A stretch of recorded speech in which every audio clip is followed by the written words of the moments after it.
Hello there, welcome to NTV English News Bulletin. I am Bhavana Casey. In the beginning, we have the headlines.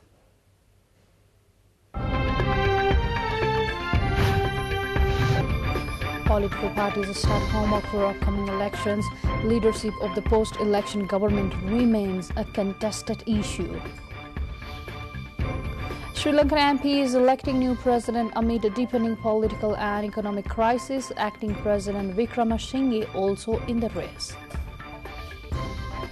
Putin visits Iran in a rare international trip, says amount of gas pumped through Nord Stream pipeline to Germany will fall further. And Elaine Patterson becomes the first Australian to win high jump gold at the World Athletics Championship. Brazil's Alison dos Santos wins 400 meters hurdles.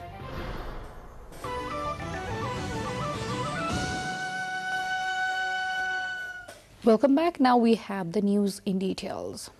With the federal and provincial elections approaching, the parties in the ruling coalition have started deliberation to further strengthening the alliance. Political parties also already started their internal preparation.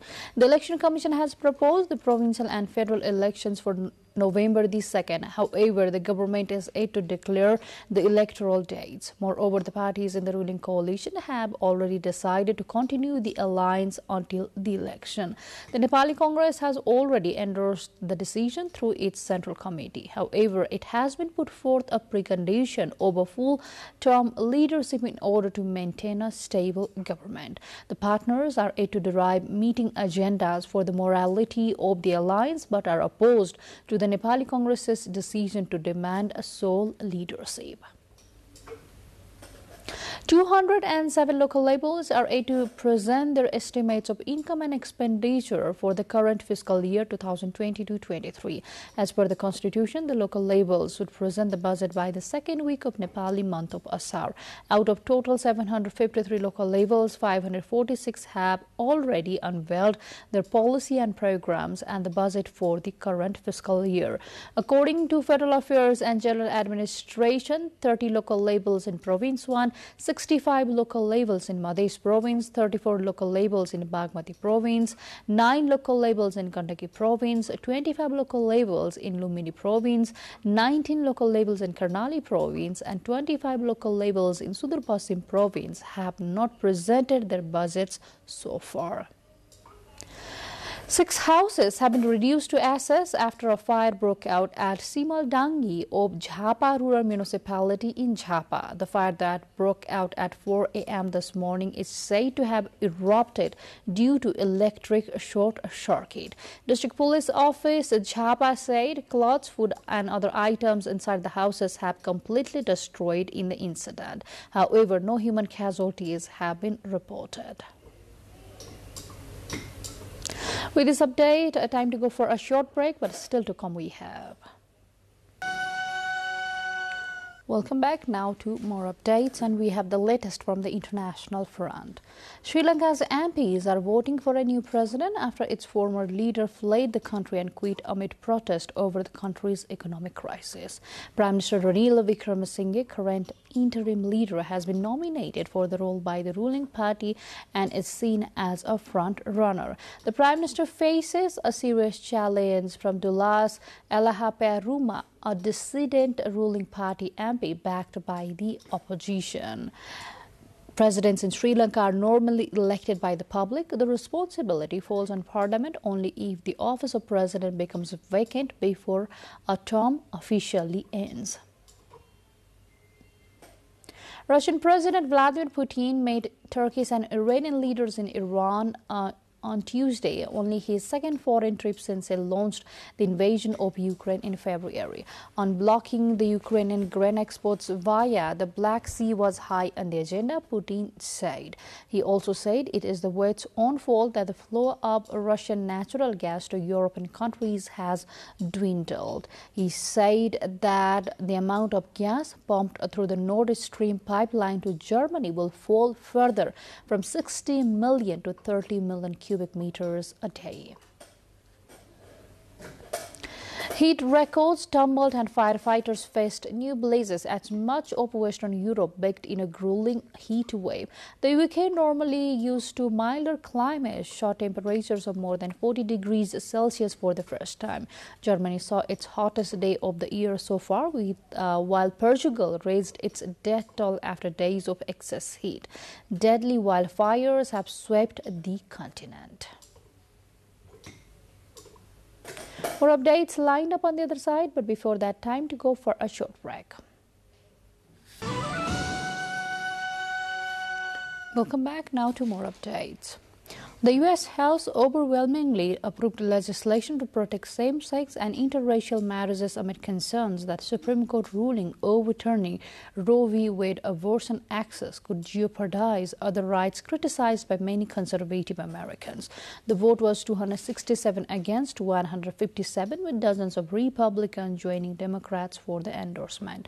With a robust but lopsided debate, Democrats argued intensely in favor of enshrining marriage equality in federal law, while Republicans steered clear of openly rejecting gay marriage. Instead, leading Republicans portrayed the bill as unnecessary amid other issues facing the nation. Recently, some Chinese divers have taken pallets full of seagrass seedlings down into the deep sea and planted them on the seabed for the seagrass restoration in the water near the Dongchu Island, Rongcheng City, Shandong Province of China.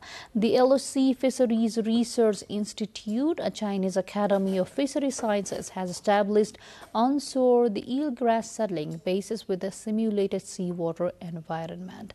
They manually cultivate the collected seagrass seeds onshore and then transplant the well-cultivated seagrasses onto the seabed after the seagrass grows to certain sizes.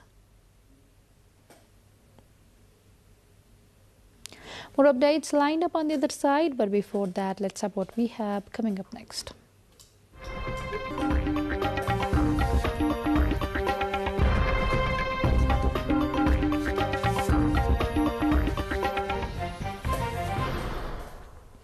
Now to sports.